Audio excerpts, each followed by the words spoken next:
Now from Atlanta News First Plus, this is Sports Tonight.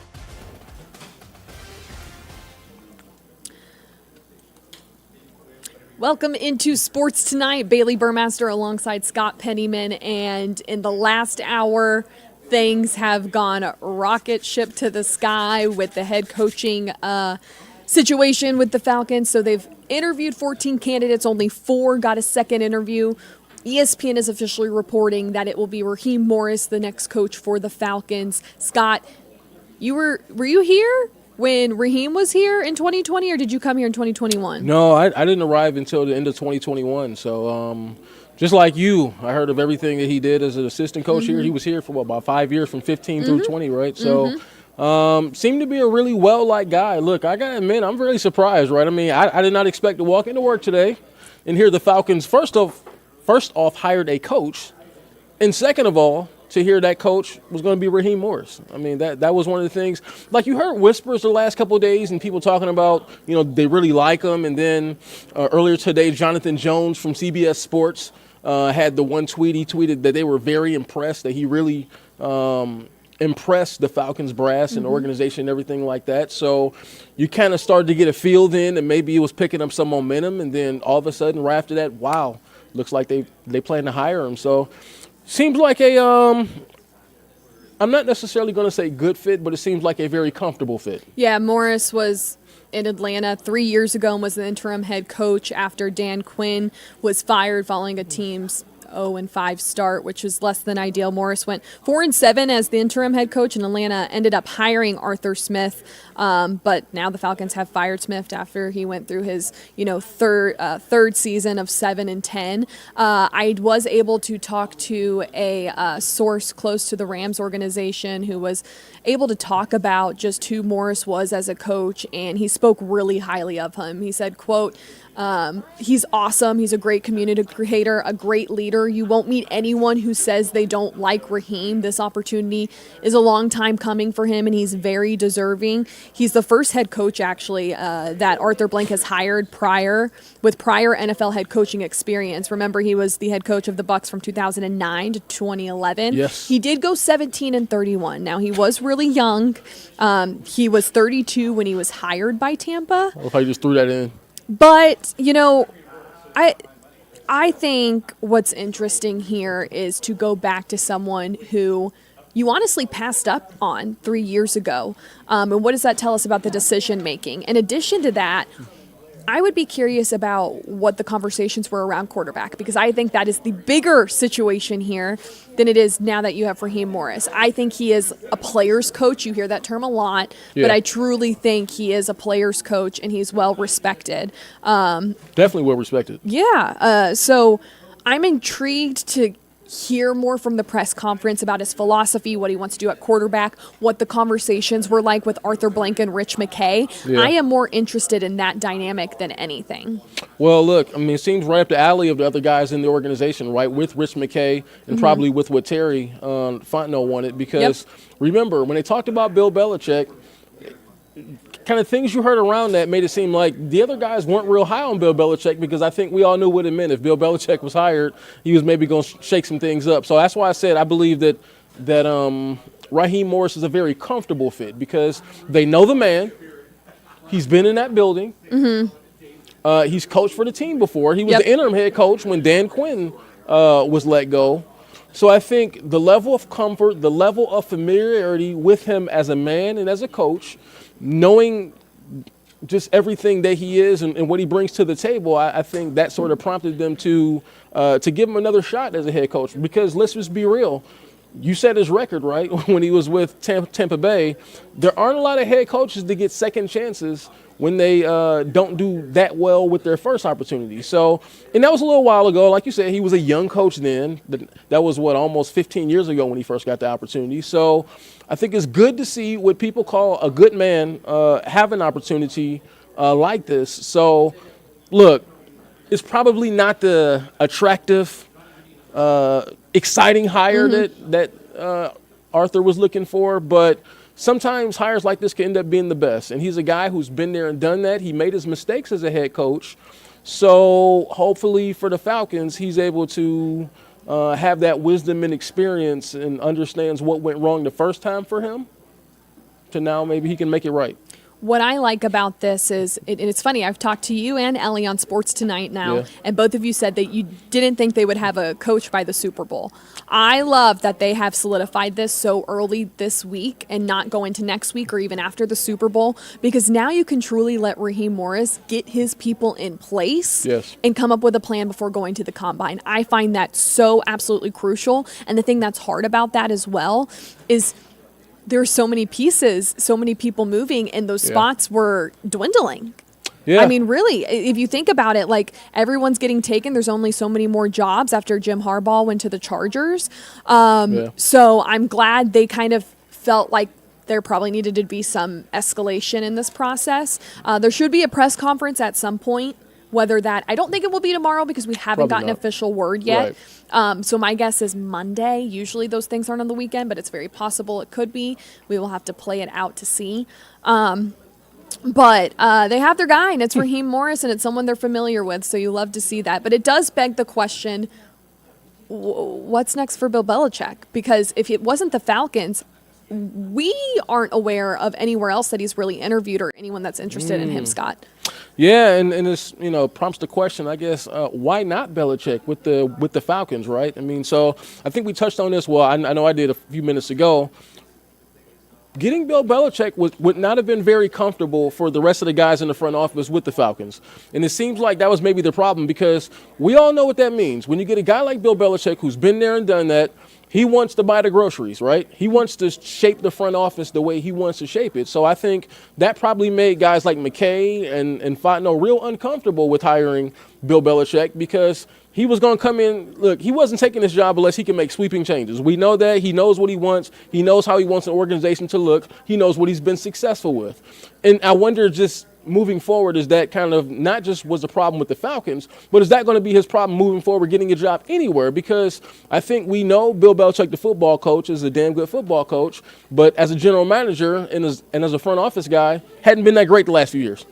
So I think that may be the issue moving forward with him getting any job.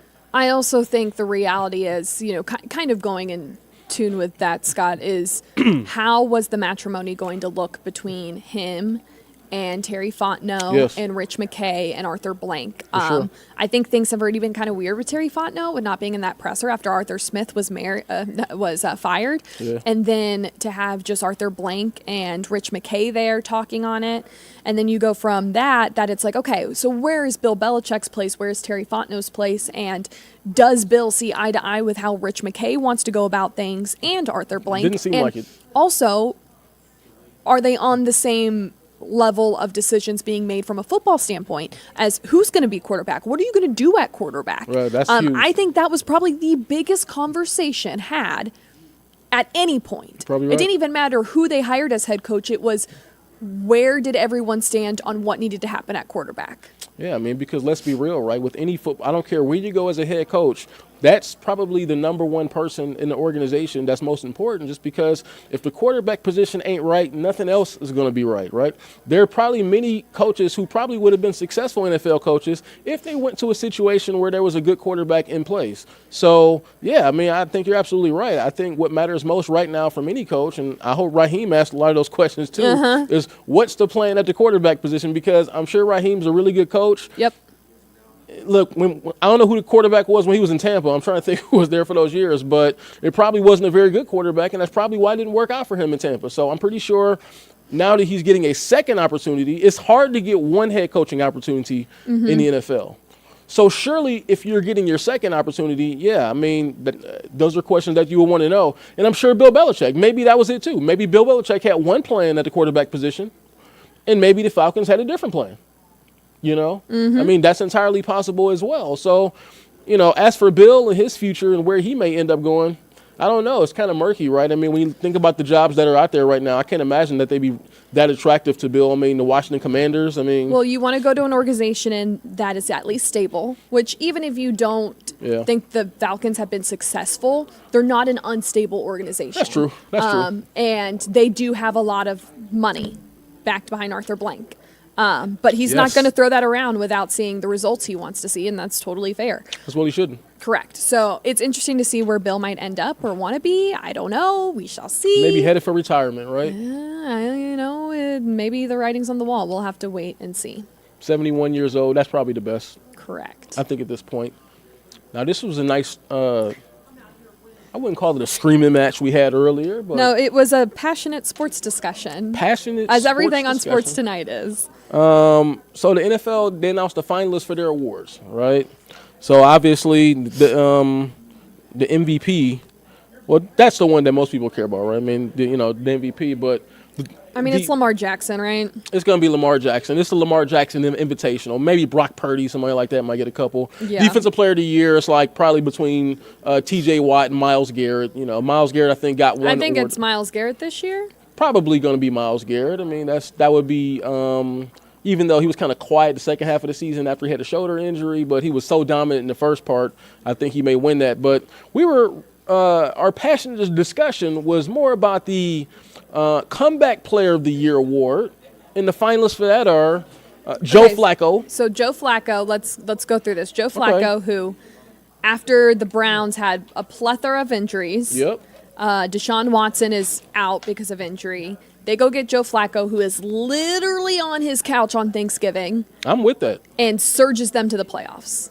Look, if Joe Flacco wins that award, you know me, I'm a Browns fan. I'm more than okay with Joe Flacco getting that award. Correct. I'm good. I'm down for it. And then you have Bills safety DeMar Hamlin, who returned to the field after the tragic events that took place the prior season where he nearly lost his life on the field. If he wins, I totally understand. Quarterback Tua Tagovailoa, who had 2 or 3 concussions last year, and there was real circulation that he was thinking about hanging the cleats up because of all the concussions and was concerned about his safety, but came out this year, took the Dolphins to the playoffs, played really well. I'm not really feeling that one. And then Rams Matt Stafford, who was out last year. This is the one I feel the least. Me is too. Matt Stafford, Yeah, to be honest. I mean, No. he got injured. He came back. He's older. Okay. And then where we got in a heated debate came back about from old. was Bucks quarterback Baker Mayfield. That's right. He's had a great year. Yes. He's had a great year. But you thought he should win this award.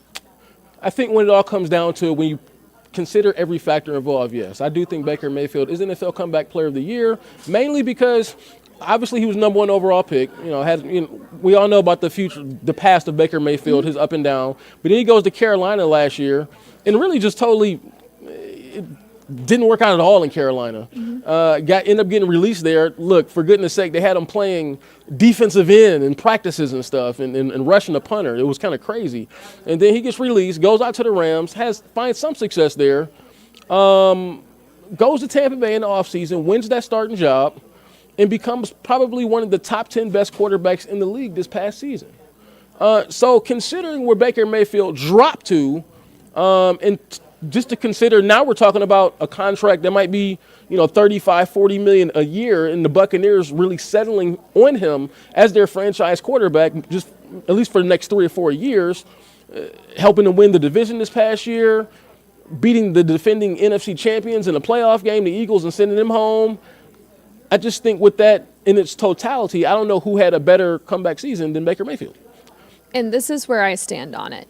He totally is deserving of being a finalist. Yeah. He is a top 3 finalist to me. However, the threshold is extremely high when you're going up against a guy who almost lost his life playing this game For sure. and then returned. You also have a guy who battled multiple concussions, stuck it out, and played again. And I still think that's I'm on the fence about that one. okay. But okay. And even Joe Flacco, I feel like, competes with Baker in a sense of I'd be fine with that. You are off your couch. That's true. The reason I don't think Baker is deserving of winning this award is because you're a comeback player because you're going up against your own, for lack of a better word, suckness. You brought up him being the Panthers and running the defensive end. That was because Sam Darnold beat him out. Okay. Then that's rough, Bailey. That's also factual. And you even came up with a word called suckness. That's But wild. that's factual. Okay. They had so many injuries, and he was the third string backup at this point. There was a point where he was the third string backup with the Panthers. Go look it up. This is factual. And so he stepped in on the defensive side to help have enough players to go up against the team, which is great. That's some Being character a team stuff. guy. Yeah. But you are the position you are in during that downtime. I know it was his own fault. But I'm crediting him for turning it around with the Bucks, not quitting. He could have easily rolled over. He went to the Rams. He studied the playbook in 2 days and was able to propel the Rams to a huge win. So I get it. That's great. I just think the threshold of this year's Comeback Player of the Year award is so high that he doesn't have business this year winning the award when you have DeMar Hamlin or Joe Flacco, who was literally in retirement and on his couch, or Tua, who is even going through concussions. They'll probably give it to DeMar, right? It's got to be DeMar, right? That's what I'm thinking. I'm with you. So we got to get to some UGA basketball. Yes. Right? So UGA basketball hosted LSU last night. It was a close one. They ended up winning by just 1 point. Huge win for them. They're 14-5 rather in conference, and 11-1 at home. So the Dogs are rolling. Let's hear from coach and the gang following the win. Just stay ready, poise, stone face, don't worry about anything, just next play. So that's what we say when we were up. What's it like to win a game like this where obviously you guys could have lost if things got tight at the end? Yeah, every game in this league is really hard to win, so this is a big game for us, So we're going to celebrate this and just focus about Florida this weekend. You guys scored 68 total, but 32 in the paint tonight. Just kind of talk about that dominance. Yeah, every time when we get the ball in the paint, something good happens, So or we got offensive rebound, or we got a shot. So. Can you talk a little bit about the atmosphere when you made that shot, kind of the student section, everybody freaking out in your team as well? We're ready for that atmosphere. We deserve that. We need that every game. So I think the fans they help us manufacture our energy. So it's good for us. We have to protect our home court. So it was good. Obviously, you had to go to the free throw line after making that shot. Just how did you calm your nerves down after the big emotional moment? I'm a good free shooter, so I know I'm going to make 7 out of 10. After you make that shot, so you kind of lay on the ground, grinning. Were you celebrating there with you? What's kind of going through your head? Just emotion, man. It was good play, good rebound, good, put back. What does it take to win games like this where, LSU was always within striking distance and, it's a very physical game for 40 minutes? What was the question? Just what it took to win a game this physical. Like you mentioned before, in the glass, you got to rebound the ball. You got to be focused on the game plan, You're going to be able to switch defense, So I think we went 5. We went switch everything the last, I think, 2-3 minutes of the game. So I think that's what make a change. I definitely say make sure your body, make sure you're getting in shape, make sure you're ready for the physical night because the SEC, every night it's a physical battle. Like you're gonna get hit every play. So just the will of making sure your body right, making sure you have the will to learn, and just try not to be nervous. I came in a little nervous. Teammates told me, "Nah, don't be nervous. We know you can be a big part of this team." And actually ask a lot of the older guys questions because they're willing to tell you what you can learn. So. LSU took the lead with like 16 seconds left. Just what were you guys telling each other before you got? Game isn't over. We're still in it. We work on that every day. We'll play 4-minute game. Like I think yesterday we was working on. I think it was like 15 seconds left. We coming up with scenarios and in the practice towards like how we're gonna win, how we're gonna guard, what play we're gonna run. So I feel like just working on that in practice helped us a lot. What kind of confidence do y'all, does Coach White having y'all to kind of do that on the fly, not call a timeout, and execute the way that y'all did? I feel like he has a lot of confidence in us because we work on it. So he's imposing the confidence in us every day about it. So just when the moment comes, we show up. So. What do you feel like allowed LSU to get back in the game and to put you guys in that situation? Like you said, a few unusual turnovers. I feel like we missed some shots. Some guys miss shots that usually hit, but sometimes that happens, and that lets the team creep back in. I feel like we got stops down the stretch, able to kind of calm them down. So I feel like us being able to guard on the defensive end helped us a lot this game. Talk about the physicality of this league. I'm curious, has it been like a welcome to the SEC kind of moment for you where you feel like, man, I really am getting hit every play? Yeah, definitely. Because in high school, you get hit every now and then. guys kind of don't want to hit you. But SEC, like you said, they're going to hit you every play. So it's one of lifting those weights, pushing yourself in the weight room, and not shying away from contact. So describe that. I'm sorry to repeat, but that kind of final sequence, like them going taking the lead, the 3-1 play, and then you guys coming back down the final shot, and then also hitting that the last free throw. yeah, just the will to win. Want to fight. Make sure we get in the offensive rebound like Russ did. Even though they scored, we can't dwell on it. We got to move on to the next plays. Quick turn. Believed in Bree to hit a shot. He missed it. Sometimes that happens. Russ came up big, got the rebound. Believed in himself. We believed in him. He made the layup. He made the N1 and the free throw. We want to play downhill. We had one, and Justin Hill has made plays for us, obviously, and the ball's going to be in his hands, and more to come moving forward. And we've got other guys, too, that we trust down the stretch, but just tried to get downhill and thought if we were neutralized, we could use one. And we ended up getting a couple looks there, and Russ made an enormous play, obviously, and then converted at the foul line as well. Huge play by Russ. Russell obviously comes through there in the clutch, but Jabri struggled. Noah struggled for a good long while. Yeah. You talked about Justin. I guess the key to being a good team / great team is winning when maybe the off night a little bit. Yeah, I mean, if you're gonna be in a conversation, to play some postseason, there's gonna be a handful of those, for a team like us, that if you're fortunate enough to get over the hump and win some or all of those, you give yourself a better chance, obviously, and we'll have more of those, and I'm sure LSU will as well. But it wasn't our best offensive performance again, but I think LSU is one of the best defenses in our league. We're coming off a game where, especially in the second half, Kentucky playing with a big lead, we scored it probably easier than we normally will moving forward. So shouldn't be overly surprised. And I think, again, LSU had a lot to do with the proximity to Jabri, throughout the 40, the attention to detail, the defensive execution, just overall. They were terrific. Nothing came easy for us. What goes into the decision to not call a timeout after the free throw? First off, who your guards are and what your strengths are offensively. We've been a team that is pretty good. If you look at our ability to touch paint, off penetration and draw fouls, our numbers have been pretty good all year. And we had a couple of guards in there that we trusted, to make plays, obviously. Probably LSU's prowess, too, and their ability to take us out of some actions as well throughout the game. The fact that we called different guys' numbers a few times, and they just did a good job of blowing up some of our actions. So just an opportunity to at least try it, and enough time to use one if you needed to use one. What's it sort of like in those last seconds where they get a shot? Just what's sort of going through your head as that shot goes up? You're just waiting to see.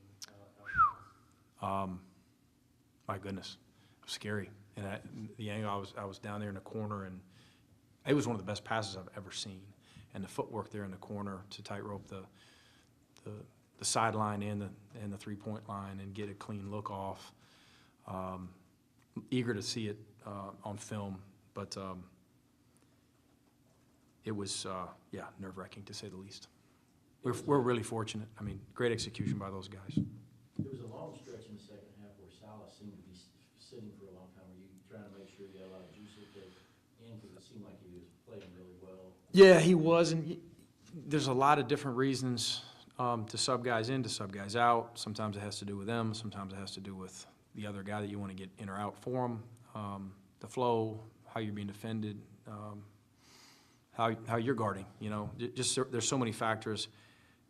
With that one, as much as anything, it was, hey, we want to make sure we can ride him down the stretch. We want to make sure that he can help us finish and get him some rest and allow him to hydrate a little bit. He was a true freshman who's playing a lot of minutes for us. RJ Melinda had another big game off the bench, and especially that dunk in transition really got the crowd going. What does he do that always finds himself having such a presence in transition? Really competitive in transition. you know, he's got good length. He's got ability to run through passes. He's really, really fast. And so, you know, his first few steps there, whether he gets the ball or he receives a pitch ahead, especially off of turnovers, long rebounds, he's just out. You know, he's a fast player. He's got a nose for the rim in transition, and had a drive in the half court as well. You know, where he drew fouls, converting at a high level at the foul line too. But he's a guy like Justin Hill that you know, plays starter minutes and produces like a starter. He's a good player. How do you play call or when two of your offensive stars are struggling? Yeah. Floor shooting, I know there's a lot of elements, but Yeah. how do you get a feel for that? How does the team adjust? I mean, that seems like a veteran thing when you're able to have tough shooting nights from Jabri. Yeah, obviously not very well. You know, I probably should have tried some different things. We grinded one out, and nothing was real pretty offensively. But again, I think that has more to do with LSU's defense than anything else. But yeah, there were some possessions there where you're searching a little bit, of course. Thank goodness we were able to convert at the foul line. Russ's 4 offensive rebounds got us extra possessions, of course. Yeah, we've got to execute better against the best defenses to get better looks. Where I was going with that was the freshman's ability to pick up some slack. They mentioned Melendez. It got different guys stepping up in different ways, it seemed like. Yeah, I thought Blue Kane hit a couple baskets there where we needed one. You know, played with some confidence, played under control in the paint, and created those for himself. Continuing to develop. He's having good practices. But our bench, again, if you look at our bench, the 4 guys that played produced in a lot of different ways.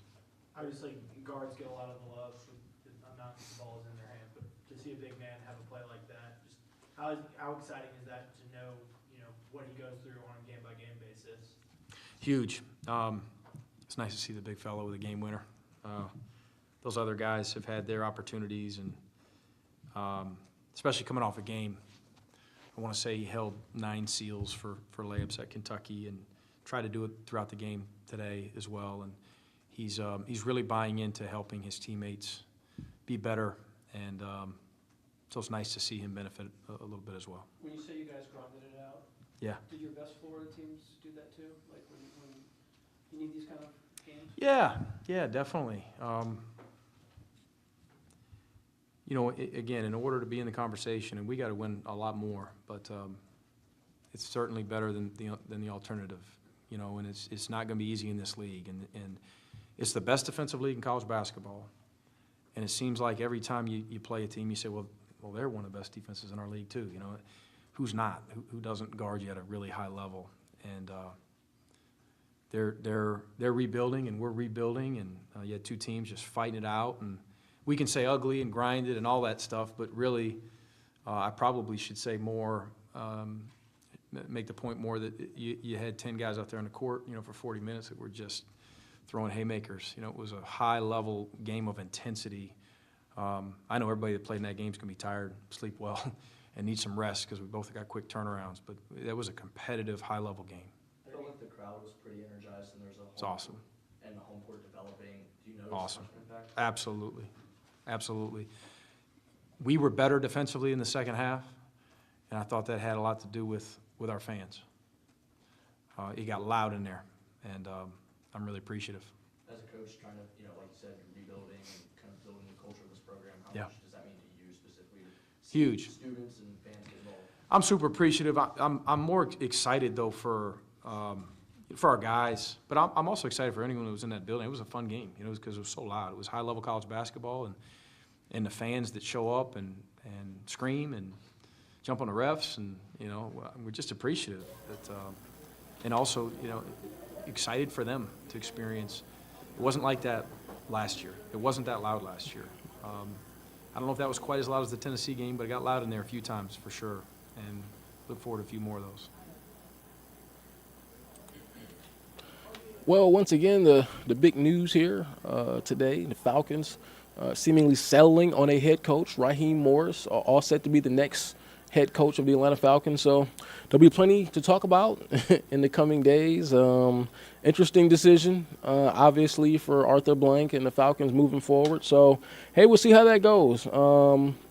They've definitely done their process with the search. So we'll see how that goes. That's sports tonight for a Thursday. We'll be right back at you tomorrow for more sports and more fallout from the Falcons head coaching hire. We'll see you tomorrow.